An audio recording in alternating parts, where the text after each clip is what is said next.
Hello, everyone. It's due to shortage of time, we will crunch the session. Let's be like a rapid round session with Abinas Nayak. So, Abinas, I just want to ask you, you're from Berhampur and you have studied engineering. Correct. And how did you start this passion for food?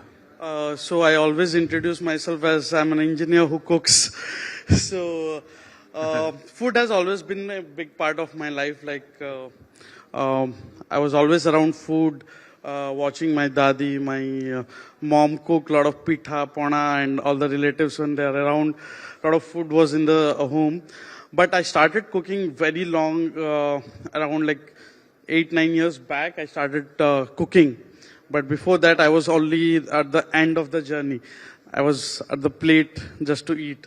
My real journey with food started when I started cooking myself. And then I understood what we see on a plate is the destination, but the whole journey is even more beautiful. And that is when I started learning about it, understanding each aspect, the ingredients, the spices, the culture, the climate that affects the food. So everything when I studied, I fell in love with the food, and that is when I thought I have to take this as a journey, as a profession. And one more thing that also pushed me to pursue this is I belong to Odisha, and our Lord Jagannath is the biggest foodie. He eats 56 variety of food every day. So, and people don't know about the cuisine. So why not to promote the cuisine itself? And that is where the whole journey started. Yeah. But why is Odia cuisine India's very underestimated culinary delight? I will not say underestimated, but yeah, not well known to others. Our cuisine is very beautiful. Like, we eat regional food, we eat seasonal food, we eat hyperlocal vegetable. We talk about fin to nose, root to leaf eating in the modern contemporary culinary world. But that practice we have been doing from ages. Like, we make sure whatever we buy from our marketplace, we use every part of it. We make chutney out of our chopa, out of the skin of the vegetables. We make mudi mangso, mudi chechada, macho chechada. So we use the scale, the head, every part of the fish. So our cuisine is very beautiful. Only thing that lacked, I think, the documentation, and we didn't spread it as proudly as we should have. So, but what are you doing to take it to the next level? In fact, you were telling me that you are researching the tribal food. Yes. So I'm trying to document each and every aspect of food. And when I say each and every aspect, it also includes the culture. It also includes the agriculture pattern. It also includes our festivals, which is again a big part, and also the tribals, which is like 1/5 of our population is tribe, and they hold a beautiful culture in their own. And we saw the small example. So that is what I'm trying to document and spread it to the whole world, how beautiful our cuisine is, and all the nuances of our cuisine. What our festival holds, what our culture holds in terms of food. What are the, can you name the ones that you have sort of designed? Can we say that?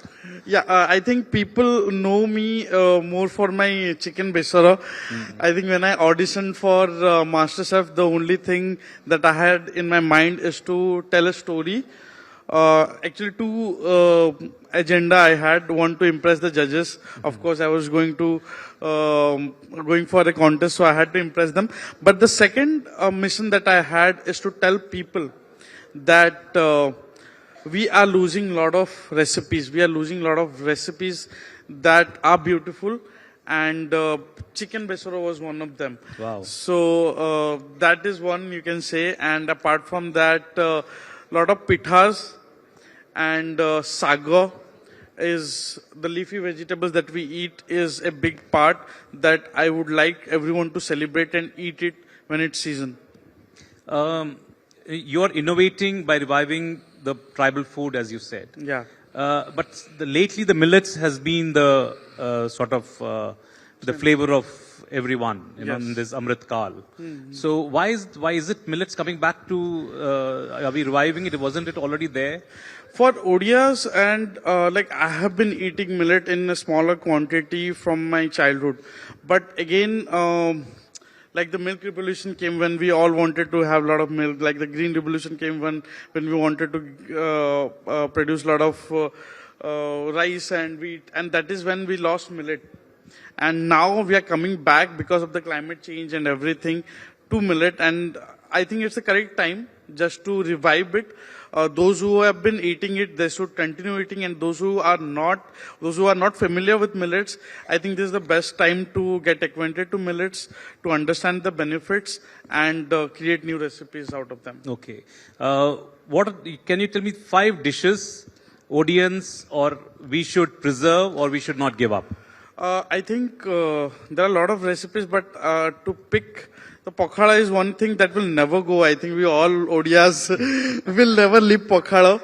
So pakhala is staying with us, but pitha pona, I want everyone, like my generation might not know how to make a pitha, how to make this complicated pitha. So I would request everyone to go back to their dadi and mom and to learn at least 2 or 3 pithas, and for the rest I am there to teach them.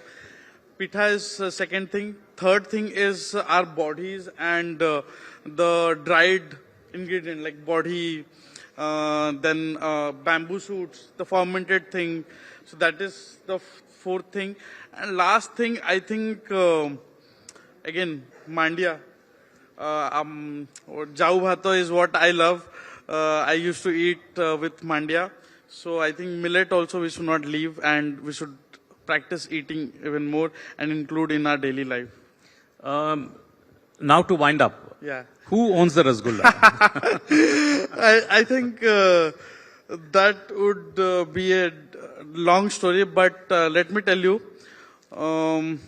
those who are, I don't know, a lot of Bengalis, I think, in the house, they claim Portuguese came around 1800 centuries, and that is when they introduced Chena to them. And our Lord Jagannath have been impressing Lord Lakshmi from 1200 centuries, and I will end up there. So Rasgulla is ours. We've got a lot of youngsters here who have just joined us. Yeah. What do you want to tell them that if they want to follow the passion of food or they want to be a good chef? I think if you are one who want to pursue the life of chef, or you want to pursue a profession that is related to food, understand the culture, understand the climate, and the ingredient.